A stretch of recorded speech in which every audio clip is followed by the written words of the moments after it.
জাতিকে শোষণ করে 10 টাকা কেজি চাউল 40 টাকা হলো, 30 টাকা লিটার তেল 100 টাকা হলো, আর 2 লক্ষ টাকা কাঠা জমি 50 লক্ষ টাকা হলো, আর আপনার 20 টাকা কেজি রড 100 টাকা হলো, আর প্রত্যেকটা জিনিসই একবারে মানুষের আয়ত্তের বাইরে চলে গেল।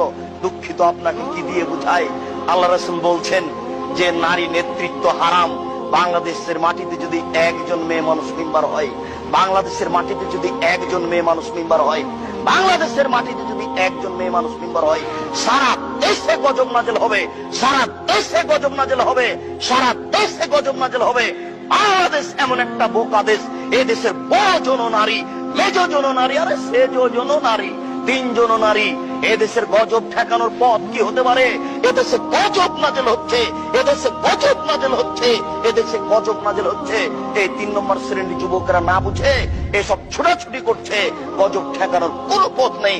এই মাটির উপরে পুরুষের বেঁচে থাকার সুযোগ নেই, তাদেরকে এখন মাটির নিচে যেতে হবে। নারী নেতৃত্ব কে মেনে নিয়ে কোনোদিন দেশে শান্তি আনা যায় না, এটা অসম্ভব হতে পারে না। আল্লাহ রাসূলকে অপমান করে, আল্লাহ রাসূলকে উপেক্ষা করে জাতির কল্যাণ চাওয়া যায় না।